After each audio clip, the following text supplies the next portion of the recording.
육군훈련소 연무대교회가 약 10년간의 건축 사업 끝에 새 성전 완공 감사 예배를 진행했습니다.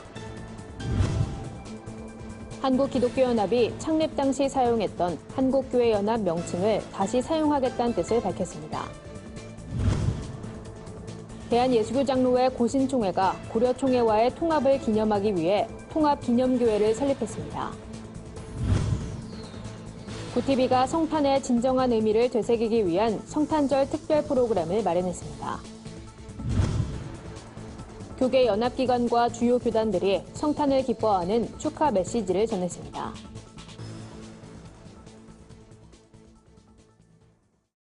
안녕하십니까. 구티비 뉴스입니다. 육군훈련소 연무대교회 새성전 건축이 우여곡절 끝에 마무리됐습니다. 교회의 노후화 문제로 새성전 건축의 필요성이 제기된 이후 약 10년 만인데요. 한국교회 주요 교단장과 성도, 장병 등 5천여 명은 이날 봉헌 예배를 드리며 더욱 많은 청년들에게 복음이 전해지길 기도했습니다. 오현근 기자가 보도합니다. 충남 논산의 육군훈련소 연무대교회가 약 10년간의 건축 사업 끝에 당당히 새로운 모습을 드러냈습니다. 새롭게 지어진 연무대 군인교회는 5천여 장병들을 한 번에 수용할 수 있게 돼 그동안 지적돼 온 노후화와 적은 수용 인원 문제를 말끔히 씻어냈습니다. 하나님은 우리와 함께 하시는 교상으로 가장 중요한 증거와 상징으로 이 성전을 우리에게 허락하셨습니다. 그리고 이 성전 안에서 하나님의 백성들을 만나고 계십니다. 연무대교회 새성전은 지난 2009년 군족 목사 파송 60주년을 기념함과 동시에 전국의 신병교육대를 육군훈련소로 통합한다는 국방부의 국방개혁 발표로 건축 사업이 시작됐습니다. 하지만 천안함 폭침과 연평도 포격 사건 등으로 통합 계획이 전면 백지화되면서 새성전 건축이 미뤄졌고 시공회사 선정에서도 유찰되는 등 우여곡절을 겪기도 했습니다. 총 200억 원이 소요된 건축 사업에 한국교회 성도들의 관심과 후원은 큰 도움이 됐습니다. 전국 425개 교회와 570개 단체, 9천여 명의 개인이 모금에 동참했고 성전은 국가의 기부 체납 형식으로 기증됐습니다. 이곳을 거쳐가는 청년들에게 복음을 전하고 그리스도께로 인도하는 데 최선을 다하겠습니다. 한국교회를 살리는 데 연무대 군인교회가 저희 군교회가 해야 될 사명을 시대적 사명으로 깨닫고 저희들 최선을 다해서 그 사명 잘 감당하겠습니다. 60만 국군 장병의 복음화를 위해 고 한경직 목사가 처음 시작했던 군성교는 이제 연무대교회 새성전 건축으로 탄력을 받게 됐습니다. 매년 7만 명의 청년들이 세례를 받고 변화되는 만큼 군성교가 한국교회 성장에 더욱 힘을 보탤 것으로 기대되고 있습니다. 구티비 뉴스 오현근입니다. 한국기독교연합이 창립 당시 명칭인 한국교회연합으로 환원한다는 내용의 정관 개정안을 발의했습니다. 제8회기 첫 임원회에서 권태진 대표회장은 한국교회가 하나 되기 위해 노력해왔으나 결국 뜻을 이루지 못했다며 앞으로 연합기관을 무조건 하나로 통합하기보다 먼저 동질성을 회복하고 동행하는 데 주력할 것이라고 강조했습니다. 한기연은 창립 이후 한교연이란 명칭을 사용해오다 지난해 한교총과의 통합이 논의되면서 현재의 이름으로 변경한 바 있습니다. 한기연 관계자는 구티비와의 인터뷰를 통해 여러 차례의 통합 시도가 있었지만 이루어지지 않았고 한교총도 법인을 등록하는 등 통합이 어려운 상황에서 본래 명칭으로 환원하는 것을 회원들이 희망함에 따라 정관 개정을 발의한 것이라고 설명했습니다. 정관 개정은 실행위원회를 거쳐 오는 27일 군포 제1교회에서 열리는 임시총회를 통해 확정짓게 됩니다. 형제 교단이었던 예장 고신과 고려총회가 지난 2015년 통합하면서 기념교회를 설립한다는 소식 전해드렸는데요. 통합기념교회가 7개월간의 공사를 끝내고 한마음교회란 이름으로 사역을 시작합니다. 한마음교회 설립 감사예배 현장에 여선아 기자가 다녀왔습니다. 지난 2015년 9월 예장 고신교단은 정기총회를 통해 고신과 고려교단의 통합을 결의했습니다. 2년 6개월이 지나고 통합을 기념하기 위해 올해 3월 통합기념교회 건립을 추진하고 기공예배를 드렸습니다. 공사가 시작된 지 7개월 만인 올해 12월 안양 만안구의 통합기념교회인 한마음교회가 세워졌습니다. 22일 한마음교회에서 설립 감사 예배가 드려졌습니다. 이날 설교를 전한 고신교단 총회장 김성복 목사는 오늘의 예배가 또 다른 통합의 출발점이 되길 바란다며 모든 영광을 하나님께 드린다고 전했습니다. 형제가 연합하여 동거하는 것이 얼마나 선하고 아름다우냐 했습니다. 한마음교회의 의의는 고신교회가 한국 기독교회의 새로운 통합의 물줄기를 트는 그런 주역이 되는 의의가 있습니다. 오늘 고신고려의 통합이 바른 신앙을 가진 또 다른 교회들과의 통합하는 그런 하나의 좋은 선례가 되어서 한마음교회 담임 목사로는 이성용 목사가 선정됐습니다. 이성용 목사는 제2의 기념교회가 세워질 수 있도록 최선을 다해 헌신하겠다고 말했습니다. 가장 부족한 종이 담임교역자가 되었습니다. 최선을 다해서 주님의 몸된 교회 세우는 일에 땀과 눈물과 피와 같은 진액을 들여서 충성토록 하겠습니다. 축사를 전한 고신교단 목회자들은 통합의 열매인 한마음교회에서 예배를 드릴 수 있어 감사하다며 한마음교회가 이 땅의 희망이 되길 바란다고 전했습니다. 한마음교회 설립에는 교단 내 여러 교회들의 헌신이 뒷받침됐습니다.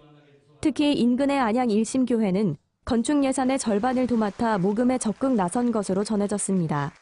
또 일심교회는 일부 교인들을 한마음교회로 파송해 교회를 세우는 일에도 앞장섰습니다. 한국교회 교단 통합을 기념하며 세워진 한마음교회, 한국교회 역사에 남을 만한 교회로 성장할 수 있을지 귀추가 주목됩니다. 구티비 뉴스 여선아입니다. 구티비가 성탄절을 맞아 진정한 성탄의 의미를 되새기기 위해 다양한 특집 프로그램을 준비했습니다. 먼저 성탄절 당일인 25일 오전 11시엔 여의도 순복음교회 이영훈 목사의 생방송 성탄 예배가 중계됩니다. 구티비를 통해 함께 예배를 드리며 성탄의 기쁜 소식을 나누는 시간이 될 예정입니다. 오후 4시 20분엔 금주의 말씀송 성탄 특집이 방송됩니다. 이번 특집 방송에선 성경 한 구절에 곡조를 붙여 소개했던 기존 방식에서 벗어나 아기 예수 탄생 당시의 상황을 낭독극으로 구성합니다. 낭독극 사이엔 흐름에 맞는 찬양이 삽입돼 재미를 더할 예정입니다. 이번 특집편에 소개될 찬양은 기쁜 날, 아기 예수, 예수님 얼굴, 우리는 동방박사입니다. 이어 26일 오전 9시 30분엔 지난 22일 방송돼 인기를 끌었던 매일 주와 함께가 시청자들을 찾아옵니다. 가수 진주가 전하는 구원의 확신과 하나님의 특별한 사랑 등 진주의 진솔한 신앙 이야기를 들어볼 수 있습니다. 교계 연합기관과 주요 교단들이 성탄절을 맞아 예수 탄생을 기뻐하는 축하 메시지를 발표했습니다. 이들은 평화의 왕 그리스도의 은총이 한반도에 충만히 임하길 바란다고 전했습니다. 한국교회 총연합과 한국기독교교회협의회 등 연합기관들은 우리 사회 소외이웃들에게 성탄의 기쁜 소식이 전해지길 바랐습니다. 한교총은 북한 주민들과 전 세계 한인 동포들, 가난하고 외로운 이들, 인생의 무게에 고통받는 이들에게 예수님의 치유와 위로의 손길이 함께하길 소망한다고 전했습니다. 교회협도 고통 속에 삶을 이어가는 사람들에게 사랑과 평화로 이 땅에 오신 예수님의 빛이 임하길 바란다고 밝혔습니다. 교단들은 일제히 성탄의 참된 의미를 본받아 한국교회가 화해와 회복을 이루는 데 앞장서야 한다고 당부했습니다. 예장통합 류명석 총회장은 한반도는 분단을 넘어 평화 통일의 시대를 향해 나아가고 있다며 민족의 하나됨과 세계 평화를 위해 기도하자고 권면했습니다. 예장합동 이승희 총회장은 주님은 진정한 화해자이자 회복의 왕, 섬김의 왕이었다며 한국교회는 주님의 길을 겸손하고 묵묵하게 따라가겠다고 밝혔습니다. 오늘의 해외 주요 뉴스를 윤인경 기자가 전해드립니다. 구티비 월드와이드입니다. 백혈병을 앓는 한 소녀를 응원하는 크리스마스 카드가 전 세계에서 쇄도해 화제가 되고 있습니다. 미국 미시간주에 사는 13살 에마 로버츠는 지난 11월 말부터 4,500장 이상의 크리스마스 카드를 받았습니다. 한국을 비롯해 아이슬란드와 스웨덴, 멕시코 등 다양한 나라의 사람들이 보내온 건데요. 이 캠페인은 백혈병 진단을 받은 에마에게 용기를 주기 위해 시작됐습니다. 에마는 받은 카드를 베개 밑에 두고 잔다며 병마와 싸우는 사람이 나뿐만이 아니란 사실에 위안이 됐다고 말했습니다. 축구 전반전이 끝나자마자 경기장을 가득 메운 5만여 명의 관중들이 그라운드를 향해 인형을 던집니다. 스페인 프로축구 레알 베티스가 지역의 불우한 어린이들에게 크리스마스 선물로 나눠줄 인형 기부를 부탁하자 팬들이 엄청난 양의 인형으로 화답한 겁니다. 팬들은 경기장에 입장할 때 구단의 상징색인 녹색 산타클로스 모자를 받아 일일 산타로 변신해 인형 기부 활동에 동참했습니다. 레알 베티스는 경기가 끝난 뒤 SNS를 통해 오늘 행사를 영원히 기억하겠다며 여러분은 세계 최고의 팬들이란 감사 인사를 남겼습니다. 세상을 떠나기 전 이웃집 아이에게 14년치 성탄절 선물을 남긴 할아버지의 사연이 훈훈함을 더하고 있습니다. 영국 웨일스주에 사는 오웬 윌리엄스 가족은 얼마 전 옆집에 사는 83살 켄 씨를 하늘나라로 떠나보냈습니다. 하지만 켄 씨는 생각지도 못한 방법으로 윌리엄스 가족을 다시 찾아왔는데요. 크리스마스를 며칠 앞두고 켄 씨의 딸이 찾아와 깜짝 선물 꾸러미를 전하고 간 겁니다. 이 선물은 오웬 씨의 2살 딸 캐디가 앞으로 14년 동안 매년 크리스마스 선물을 받을 수 있도록 켄 씨가 몰래 준비한 것이었습니다. 오웬 씨는 너무 가슴이 벅차 아내와 눈물을 참지 못했다며 켄 씨의 바람대로 아이에게 매년 하나씩 선물할 것이라고 말했습니다. 최근 중국 당국이 지하교회 단속에 열을 올린 데 이어 이번엔 중국 곳곳에 크리스마스 금지령이 내려졌습니다. 중국 베이징 인근 도시인 낭팡시 도시관리국은 도시 전역의 상점들이 길거리에 크리스마스 트리를 세우거나 장식 조명을 다는 등 성탄절 기념 행사를 하지 못하도록 지시했습니다. 사회 안정을 해친다는 이유로 공연이나 전도 등 종교 활동을 하는 것도 엄격히 금지했으며 이를 발견하면 즉시 신고하도록 했습니다. 중국은 전 세계에 판매되는 인조 크리스마스 트리의 60%를 수출하고 있지만 이와는 모순적으로 크리스마스를 휴일로 인정하지 않고 있으며 중국 관영 매체들은 성탄절 관련 보도도 일절 내보내지 않고 있습니다. 마이크 펜스 미국 부통령이 북한 인권 유린에 대한 연설을 준비하다가 돌연 이를 취소했습니다. 2차 북미 정상회담이 추진 중인 상황에서 북한의 아킬레스건인 인권 문제로 북한을 자극하지 않겠다는 의도로 해석됩니다. 펜스 부통령 측은 다른 스케줄과 겹쳤기 때문이라고 설명했지만 미국 ABC 방송 등은 다른 소식통을 인용해 북한을 화나게 하거나 소외시킬 수 있고 비핵화 대화를 탈선시킬 수 있다는 우려 때문이라고 전했습니다. 이에 인권단체들은 펜스 부통령의 연설 취소가 북한 인권 유린에 대한 압박을 일부 풀어주려는 또 다른 신호가 될까 우려하고 있습니다. 구티비 뉴스 윤인경입니다. 오늘의 사회 이슈를 여선아 기자가 종합해드립니다. 오늘의 이슈 포커스입니다. 강릉 펜션 참사가 가스 설비 부실 시공과 점검, 관리 소홀 등 총체적 부실이 결합한 인재라는 사실이 경찰 수사를 통해 드러나고 있습니다. 문제의 가스보일러는 2014년 4월 당시 펜션 건물주가 무자격자인 보일러 시공업자에게 설치를 의뢰한 것으로 알려졌습니다. 또 LPG 용기와 배관은 LP가스 공급업자가 설치한 것으로 밝혀졌습니다. 경찰은 설치 비용을 아끼기 위해 무자격자가 시공을 하다 보니 부실 시공으로 이어졌을 가능성이 높다고 전했습니다. 문재인 대통령의 국정 지지도가 3주 만에 다시 최저치를 경신했습니다. 여론조사기관 리얼미터가 지난 17일부터 21일 전국 19세 이상 유권자 2,513명을 대상으로 조사한 결과 문 대통령의 국정 수행에 대한 평가는 전주보다 1.4%포인트 내린 47.1%로 집계됐습니다. 연령별로는 20대에서 가장 큰 내림폭을 보였고 직업별로는 학생에서 하락폭이 가장 컸습니다. 서울 시민 대부분이 내년 최대 경제 이슈는 청년 실업 및 고용 문제가 될 것으로 예측한다는 조사 결과가 나왔습니다. 이어 부동산 경기, 최저임금 인상, 생활 물가 상승, 자영업자 등 소상공인 문제가 뒤를 이었습니다.